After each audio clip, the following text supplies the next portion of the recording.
Alors, bienvenue dans cette vidéo de présentation du logiciel de contrôle à distance en Java.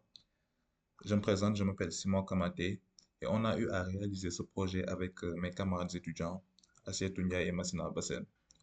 Ce projet va permettre à un client d'exécuter des commandes à distance sur un serveur, de transférer des fichiers, ainsi que de gérer plusieurs connexions simultanées via une interface graphique développée avec JavaFX et le tout sera sécurisé par SSL/TLS. Alors, le logiciel se compose de deux parties principales. On a la partie cliente avec une interface graphique FX. On a aussi l'interface serveur qui sera capable de gérer plusieurs connexions simultanées, on va dire, des clients. Donc, je vais démarrer l'interface serveur et l'interface cliente. Voilà.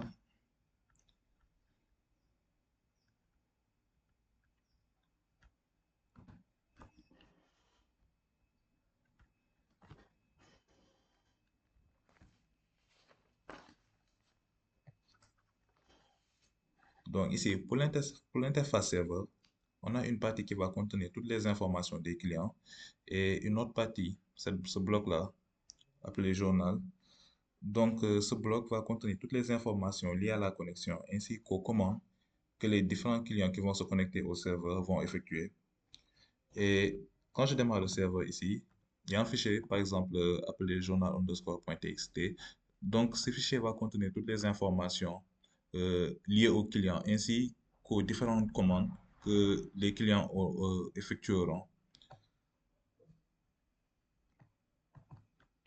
Donc là, on va démarrer le serveur. Donc là, quand je démarre le serveur, on me signale une erreur me disant que j'ai pas utilisé le SSL pour la sécurisation. Donc je vais arrêter le serveur ainsi que l'interface cliente. Voilà. Donc ce que je vais faire, c'est que je vais taper une commande et cette commande va créer un fichier en fait qui va contenir le certificat. On va dire oui, qui va contenir le certificat auto-signé, mais pour le serveur. Ce sera un fichier qui aura l'extension qui store.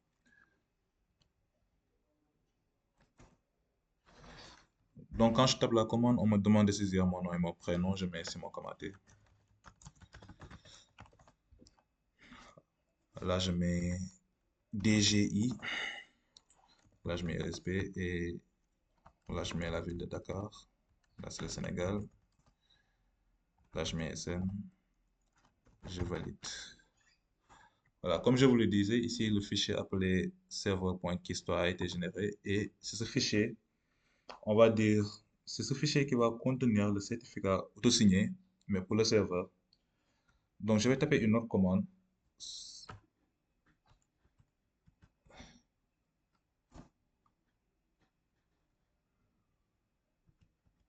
C'est pas la bonne commande.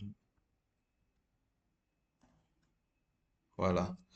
Donc, la commande que j'ai tapée là tout de suite, cette commande nous a permis d'exporter le certificat du serveur que j'ai généré précédemment dans un fichier appelé serveur.crt.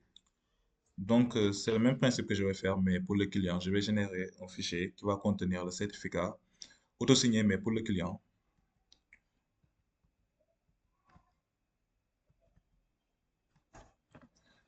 OK.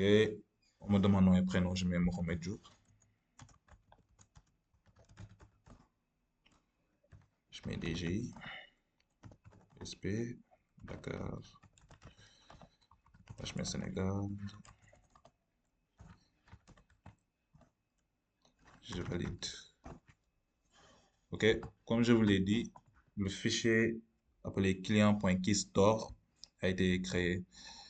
Maintenant, je vais taper une autre commande. Cette commande va permettre, on va dire, d'établir un lien de confiance entre le client et le serveur. Donc, c'est parti.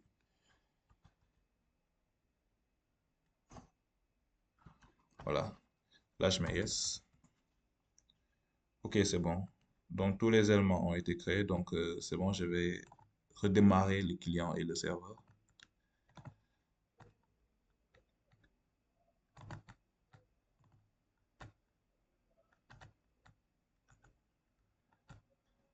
cette fois, quand je vais démarrer, voilà, là, le démarrage s'est effectué. Ça veut dire que tout est OK. Et on va voir du côté client. Donc, alors là, pour l'interface client, on a les champs hôtes pour l'adresse IP, le port, ici, pour saisir le numéro de port. Là, c'est pour saisir le login et là, le mot de passe.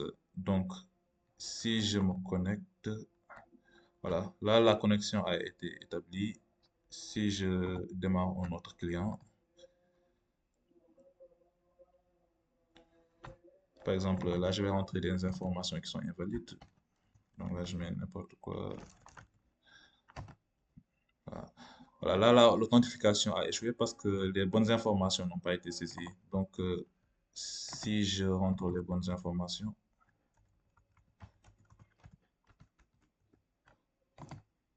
voilà, là, la connexion s'est effectivement établie. Donc, là, étant donné que ma machine tourne dans un environnement Windows, si je tape par exemple une commande Linux, par exemple, je mets ls, par exemple là, on me dit que la commande n'est pas retenue. C'est normal vu que ma machine tourne sur Windows et non sur Linux. Alors que là, si je mets par exemple la commande dire, voilà. Là, quand je tape la commande dire, ça va me lister les différents fichiers ainsi que les différents dossiers qui sont contenus dans le répertoire courant. Donc là, si je tape par exemple une autre commande, je tape mkdir, je mets Messina, la commande est passée. Si je fais dire encore de nouveau, là, on constate que le dossier Messina effectivement a été créé. Donc, au fur et à mesure que je tape des commandes, la liste des commandes que j'ai tapées seront affichées dans cette zone-là. Ce sera l'historique des commandes. Si je vais pour l'autre client aussi, oui, car la connexion simultanée a été prise en compte. Si je tape par exemple, bon, je mets n'importe quoi, si je mets, oui, je mets ls aussi. Pareil, on me dit que la commande n'est pas reconnue. Donc, voilà. Ici, du côté serveur, voilà, comme je vous l'ai dit, il y a les différentes informations qui sont là dans le journal. Et pareil aussi, on le retrouve dans le fichier journal underscore server.txt. Maintenant, ce que je vais essayer de faire, c'est que je vais essayer d'envoyer un fichier au serveur via l'upload. Par exemple, je prends styles.css. Voilà. Là, on me dit que le fichier a bien été uploadé. Ouais. C'est ce que le serveur a dit aussi. Et si on regarde dans le dossier du projet, dans le dossier server underscore files, il y a le fichier qui a été stocké. Donc, pour pouvoir télécharger ce fichier-là pour le client, je vais taper styles.css.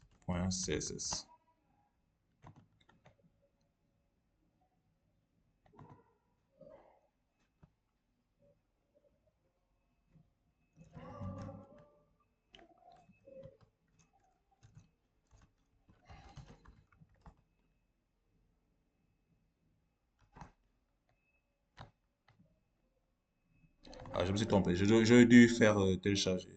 Excusez-moi. Si je fais styles.css et que je fais télécharger, voilà. Là, ça me dit que le fichier a bien été envoyé. Et effectivement, ici dans le répertoire client underscore files, là, on voit que le fichier styles.css y est stocké.